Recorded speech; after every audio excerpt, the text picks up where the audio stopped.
Welcome to Real World Peaceful Parenting, a podcast for parents that are tired of yelling, threatening, and punishing their kids. Join mom and master certified parent coach Lisa Smith as she gives you actionable, step-by-step strategies that'll help you transform your household from chaos to cooperation. Let's dive in.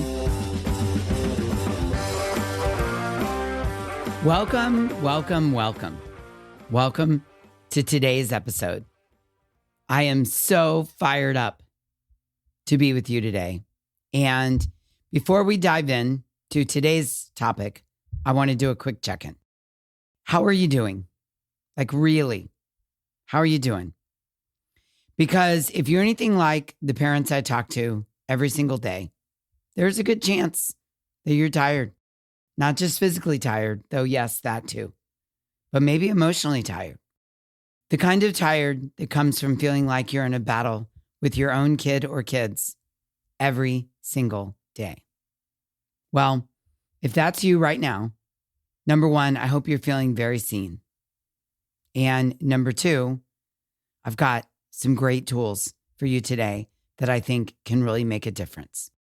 Last week in episode 274, we talked about the tolerance tank, why strong-willed kids seem to lose it over the smallest of things, and what you can actually do to help them build more capacity.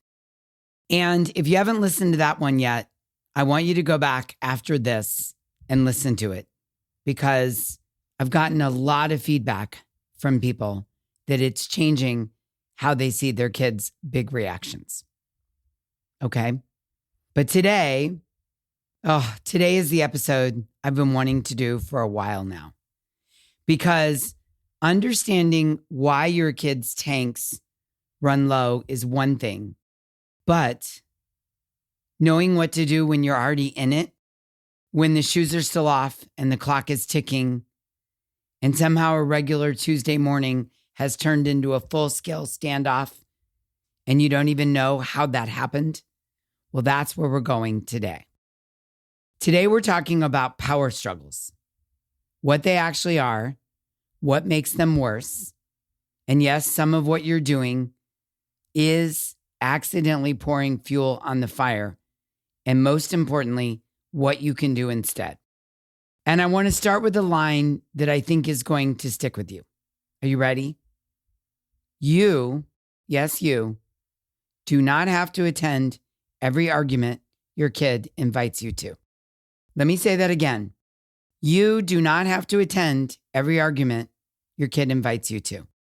Because most of us, we're showing up to every single argument, on time, fully dressed, reporting for duty, and ready to go. I remember the first time I heard this statement. Honest to goodness, it was life-changing for me. I kid you not. I am not in any way being dramatic. You do not have to attend every argument you are invited to. By the way, this is also a helpful statement with family members, neighbors, coworkers. You do not have to attend every argument you are invited to. Now, I want you to picture something. Picture it's a regular morning, nothing special. You're trying to get out the door. Things seem to be going pretty well. You look at your kid and you say calmly, really genuinely calmly, it's time to put your shoes on. We need to go. Silence. So you say it again, a little more firmly this time. Hey, shoes, please. And they turn their body away from you. Maybe they're still watching a show, or they're mid-Lego build, or they're just doing nothing and still ignoring you. Now, all of a sudden, you feel the clock ticking. You can hear it. Tick, tock, tick, tock. You might not even be looking at the clock, but you can feel it. And your voice gets this edge. You didn't plan for it to be there, the edge. It just shows up. And suddenly you're saying things like, I'm not going to ask you again. I mean it this time. If you don't put those shoes on right now. And then they either cave with maximum drama and stomp their way to their shoes, or they push back harder. And either way, by the time you actually get out the door, both of you are wrecked. It feels like the morning is ruined. And you're driving to school wondering how something so small turned into something so big. Sound familiar? Yeah, I get it. I've been there too. Here's what I want you to do right now. I want you to think about what your version of the shoes is, because for every family, it might be different. Maybe it's screen time. Maybe it's starting homework. Maybe it's what's for dinner, or the tone they use when they talk to you, or the fact that they will not talk to you, or the scrolling the phone and ignoring you, or the fighting with their sibling. Whatever it is, whatever that thing is that always seems to turn into a battle, that's your thing. That's your shoes. Got it? Okay, hold on to that, because everything we talk about today applies directly to that thing or that situation. So let's talk about what a power struggle actually is, okay? Here's the reframe, and this one is big, so I want you to let it really land. A power struggle is not capital N, capital O, capital T. A power struggle is not your child being defiant. It's not a character flaw. It's not about them trying to manipulate you or prove they're the boss or make you lose your mind. It's not. I promise you. A power struggle is what happens when two nervous systems tip into reaction at the same time, right? We've talked about pause and respond, and we talked about react. So let me say that again. A power struggle is what happens when two nervous systems tip into reaction at the same time. And I want you to think about that for a second. Your kid pushes, and maybe the pushing is getting loud, or maybe it's ignore. At either extreme, your kid pushes, and then you push back, and then they dig in harder, and then you get louder, and they escalate, and you threaten. And suddenly, neither of you is actually trying to solve the problem anymore. You're both just trying not to lose. You've both been hijacked by your own nervous systems, and the goal, which might be the shoes or the screen time or the homework, that thing has completely disappeared. Now it's just who blinks first. And here's what I know for certain after 17 plus years of working with parents. It takes two to keep a power struggle going. Your kid cannot sustain a power struggle alone. They don't have the capacity. They need a co-pilot or a co-conspirator in that moment. And when you engage, when you match their escalation, when you take the bait, the co-pilot is you. And I want to be really clear here. I am not blaming you. I am not trying to shame you. I am saying the opposite of that, because here's why this matters. If it takes two to keep a power struggle going, and you are one of the two, then you have way more influence over how this goes than you think. You're not powerless in these moments. The truth is, you're actually the most powerful person in the room, because you're the adult. You have the fully developed brain, and you have the capacity for regulation that your kid is still developing. You are the most powerful person in the room. I want to tell you about a moment with Malcolm that completely changed how I understood power struggles. And I mean, completely how I understood power struggles. He was 15. I'll never forget this day. It was 4:00 in the afternoon, and he'd been home from school for about an hour. He was sitting at the kitchen counter scrolling his phone. And I walked into the kitchen ready to get dinner started. Now, one of Malcolm's chores at the time was putting the dishes away from the dishwasher when they were clean. I like it done before I start cooking. And Malcolm knew this. We'd had many conversations and even a couple power struggles in the past over this. I like the dishwasher completely empty so that when I begin to cook dinner, I can be efficient. I can put the dirty dishes and bowls and utensils straight into the dishwasher. So after dinner, there's less cleanup. So I looked at him and I said, "Hey, can you put the dishes away, please?" And let me tell y'all something. He did not look up. He did not pause the scroll. He just said, "No." Nothing else. No. and continued to scroll. That was it. No explanation, no attitude even, just no. And I want you to understand something. I have been doing this work at this point for years, and I teach this. And in that moment, in full transparency, I want to share with you that I was instantly dysregulated. Like 0 to 100 in about 3 seconds flat. Every part of me wanted to open my mouth and just lose it on him.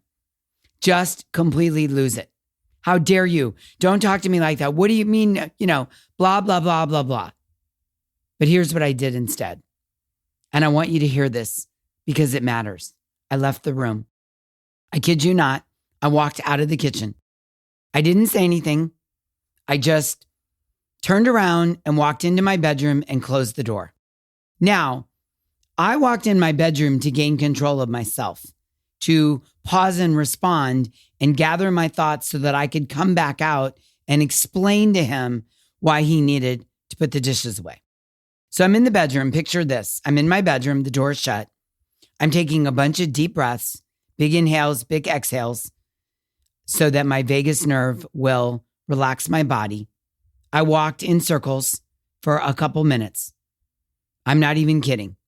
And I began to gather myself. I started to think about what I was going to say when I went back into the kitchen that was a pause and respond. I thought about how I was going to keep my voice calm, how I was going to hold the limit of putting the dishes away without picking up the rope. I was in my bedroom for probably 3 or 4 minutes, maybe 5. And finally, I decided it was time to walk back in the kitchen. So I'm walking back into the kitchen and I stop dead in my tracks because guess what was happening? Malcolm was putting the dishes away. I was totally gobsmacked, as they would say in the UK. And it is the appropriate use of the word. He hadn't heard a lecture from me. I hadn't threatened him. There was no countdown, no consequence, no showdown. I just paused and left the room. And what I realized is that he needed a minute. He needed a minute to absorb what I was asking. He needed some autonomy to be able to choose to put the dishes away. And he needed me not to engage in a power struggle with him. I'm telling you, I remember this moment like it was yesterday. And I just stood there completely stunned. Because in that moment, I began to understand something that I had only ever understood intellectually before. The power struggle really wasn't about the dishes. It was about the dynamic. He wasn't refusing because he didn't want to do the chore. The chore probably took 4 minutes tops. Strong-willed kids so often engage in the struggle to avoid the request, to avoid being told what to do, to avoid having their autonomy taken away. And the power struggle becomes the escape route. And when I walked out of that room, I took the escape route with me. And I really, truly believe in parenting, less is more. Most of us really need to understand less is more. I have never felt that so clearly in my bones until that afternoon in my kitchen. And this is what's available to you every single time. So now that we understand what a power struggle actually is, let's talk about the things that we do with the best of intentions that accidentally pour gasoline on the fire. And, I want to say this up front. These are not bad parent moves. These are what reasonable, exhausted, trying their hardest parents do, including me from time to time, including parents that I work with who are great parents and love their kids more than anyone. So if you hear yourself in any of these, I want to encourage you to stay curious, not judgmental. Okay? So mistake number 1, I call the warning spiral. And here's how this one goes. You ask your kid to do something and they don't move. And you ask again and still nothing. And you repeat yourself a little more terse, urgent, intense the next time. Then comes the countdown. I'm going to count to 3, 1, 2, and nothing happens at 3. So then comes the threat. If you don't do that right now, then, fill in the blank. There's no TV tomorrow. I'm taking your phone away. You're going to go to your room. There's going to be no cookie after dinner. And then what happens? There's a cookie. Tomorrow there's TV because you have many kids and you can't punish all of them because one won't do what you said, or you hand over the phone because they need to call you when practice is over. Here's the thing about kids. They are brilliant pattern recognizers, way better than we give them credit for. And what your child has learned through dozens and dozens and dozens of these interactions is that they don't actually have to respond until you reach a certain level, until your voice gets to that pitch, or until you say that threatening phrase, until you really mean it. You're actually training them to ignore you the first couple times. It's like setting an alarm clock and hitting snooze over and over and over again. Eventually, the first alarm means nothing because your body knows you can hit snooze 2 or 3 times and fall back asleep because the alarm clock is right next to the nightstand. Your kid has learned to wait it out because the pattern has taught them that they can. You've actually trained them that they can wait it out. And the more warnings you give, the less each warning means. The more the threat doesn't materialize, the less weight your words carry. This isn't about them being disrespectful. This is about patterns. And patterns work on all of us. Mistake number 2, I call the negotiation trap. And this one gets the best of us, especially those of us who want to be thoughtful, conscientious parents who explain our reasoning, which, for the record, is on point and a good instinct. Explaining helps kids understand the world. I'm not telling you to stop explaining or advising you to stop explaining, but there's a version of explaining that turns into a full debate. And once you're in a debate, the boundary is already in trouble. Here's what I mean. You say it's time to leave for school. Your kid says, why do we have to go now? Why can't we leave in 5 more minutes? And instead of holding firm, you find yourself saying, well, because school starts at 8:30, and if we're late, your teacher will mark you tardy, and then you'll miss morning meeting, and then you'll get some tardies carved up in a row. And before you know it, it sounds like blah, blah, blah, blah, blah. And your kid is arguing that your teacher doesn't actually care about tardiness, and it's okay if they're late. And suddenly you find yourself in a full negotiation about whether 5 minutes late really matters. And somehow you've completely lost the thread. And then on top of it, you've spent 5 minutes debating, so now you really are late. Here's what happens. The moment you begin explaining in the middle of a power struggle, you send a signal. The signal is, this decision is open for discussion. Okay? This decision is open for discussion. And smart kids, especially strong-willed kids, will discuss. And here's the part most parents don't realize. This is where the neuroscience really matters. When your kid is already escalating, their thinking brain is essentially offline. Logic requires a regulated nervous system. So no matter how clear your reasoning is, no matter how perfectly you frame it, you're delivering it to a brain that literally cannot receive it right now. More words do not help. More words overwhelm. And an overwhelmed nervous system doesn't comply, it defends. That's not the moment to be debating whether tardiness matters. That's the moment to give one calm sentence and then follow through. That's it. We'll talk about exactly what that sounds like in a minute, so hang with me. Mistake number 3 is fighting every hill. This one is more subtle, but it might be the most draining of all 3.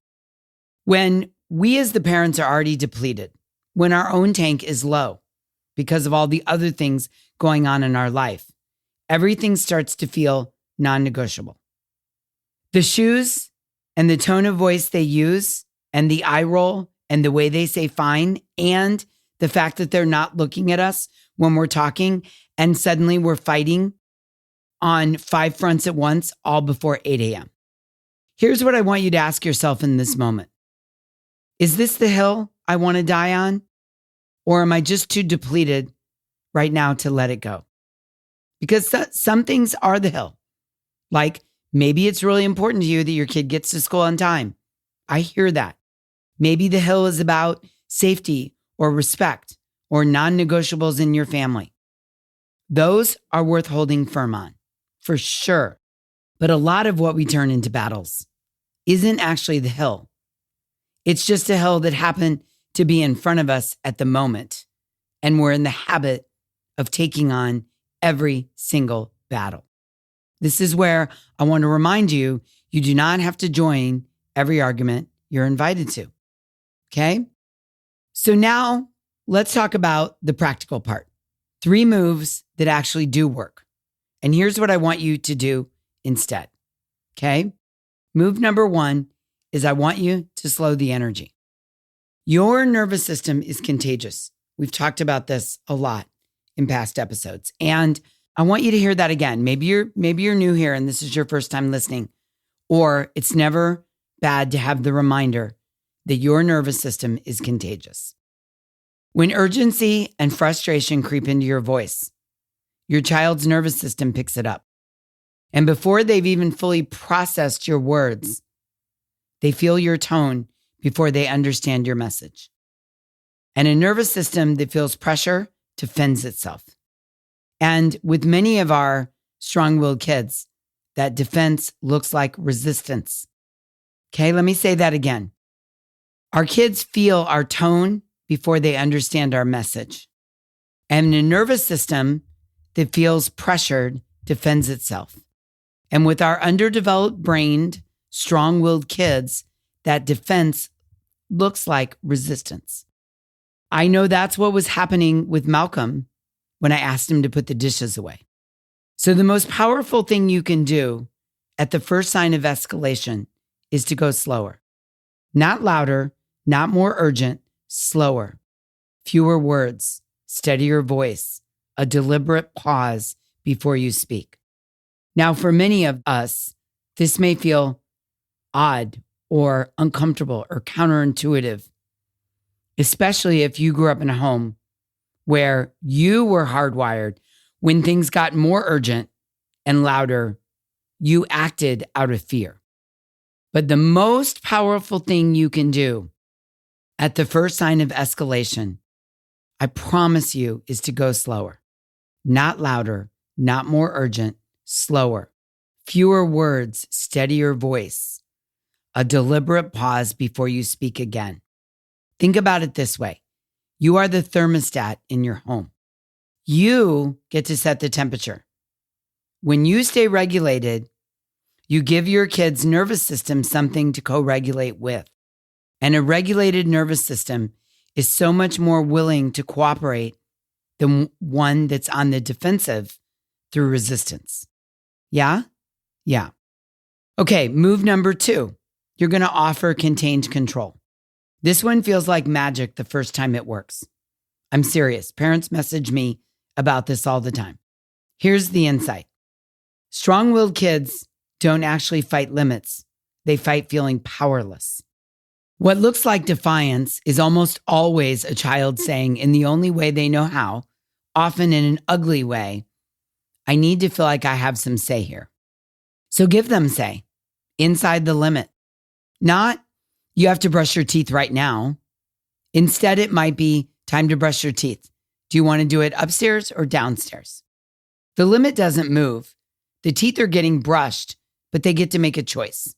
Their need for autonomy got met. And the power struggle, it never had to happen.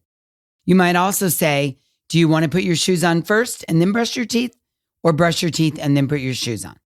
Here's another example. Instead of we're leaving in 2 minutes, go get your shoes on, you might say, we're leaving in 2 minutes. Do you want to put your shoes on now or after you grab your backpack? Same outcome, it's just a totally different energy. Now, I want to be clear about this. This is not manipulation. This is not tricking your kid. This is understanding what your kid actually needs, which is a sense of agency and control over their own life. And finding ways to honor that while still holding the boundary is good, connected parenting. I remember I used to say to Malcolm all the time, do you want to shower before dinner or after dinner? I used to give him choices all the time. Do you want to brush your teeth now or in 5 minutes? Do you want to get your pajamas on first and then brush your teeth, or the other way around? I'm telling you, offer contained control often feels like magic the first time it works. Now hear me on this. We're not saying, do you want to brush your teeth now or never? This is the concept that you're offering it inside the limit. You're still getting shoes on and getting out the door on time. The question is, get the backpack on first and then shoes, or shoes and then backpack. Make sense? Okay, let's talk about move number 3 in our parenting, which I call drop the rope. Picture a tug of war. You're on one end and your kid is on the other, and you're both pulling. The only way a tug of war keeps going is if for both people to keep tugging, to hold on to the rope. The moment one person drops the rope, the whole thing collapses and the game is over. You cannot play tug of war by yourself.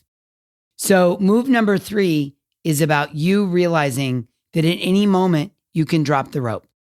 When your child says, you can't make me, or this is so unfair, or I hate this, that is an open invitation to join an argument. And you get to decide whether you're going to accept it or not in that moment. Here's what dropping the rope looks like in peaceful parenting. You stay warm, non-defensive. You stay calm and regulated. You acknowledge what they're feeling, and you hold the boundary while doing all this. It might sound like this. I hear you. This feels really unfair right now, and we're still leaving in 5 minutes. That's it. No lecture, no debate, no cold shoulder, no withdrawal warmth. Just, I see you. I'm not going to fight you, and we're still doing the thing. Putting the phone away, leaving in 5 minutes, putting phones away at dinner, turning the TV show off, making our way to get our bath and get bedtime ready. Now, the first few times you do this, you try this tool, your child might actually escalate. So be prepared for that, because they're not used to you dropping the rope. They're used to you picking up the rope and battling. So this shift is going to confuse them the first few times. But don't be discouraged. Stay with it. What you're doing is you're teaching them through repetition that the argument doesn't go anywhere anymore. You're replacing the old pattern of power struggling with the new pattern. Okay? There's no point in pulling because you're not going to pull back. You've dropped the rope. And over time, the invitations to fight come less and less often from them. And the truth is, they learn to trust you.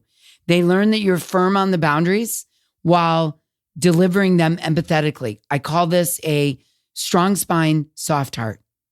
And they learn to trust you. It's so beautiful. I can't wait for you to experience this. So let me share a story with you about a mom in the Hive who had this experience. I've changed some of the details to protect her privacy, but honestly, I see this pattern all the time. So let's call this mom Jenna.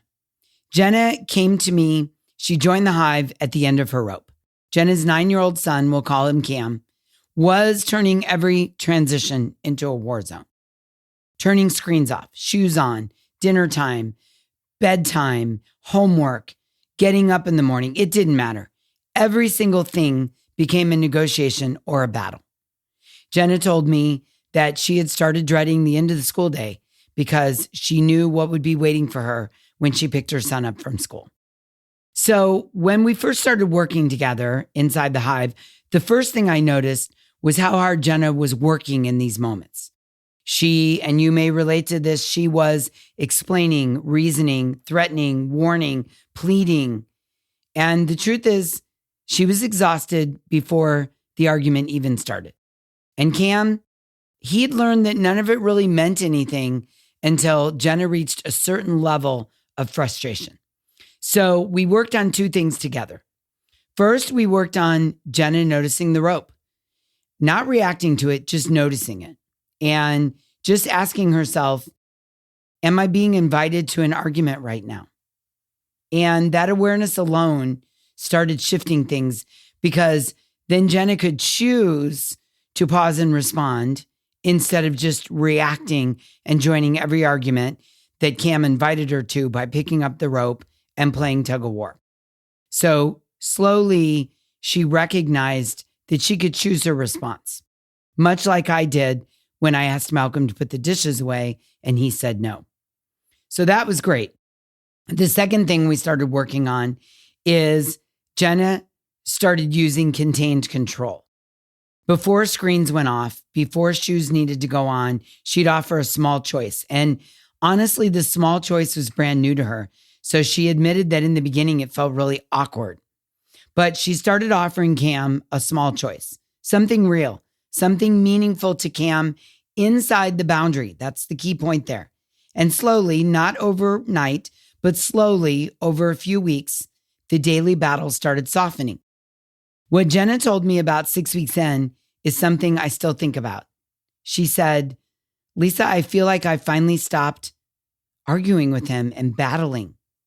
And the weird thing is that he's so much easier to be with now, like he just settled.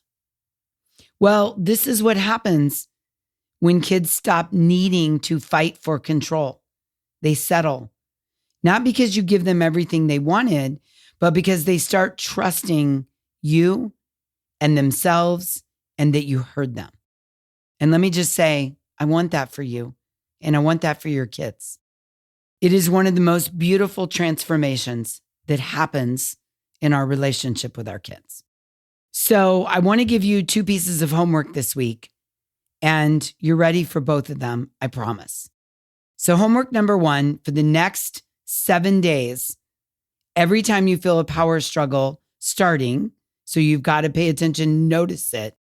What I want you to ask yourself is, am I being invited to an argument right now? And do I want to attend it? Okay? You're not going to do it perfectly, and you won't do it 100% of the time, but the goal here is to get you to start noticing how often your kids offer you that invitation and how automatically you've been RSVPing yes. That awareness alone is going to start shifting things.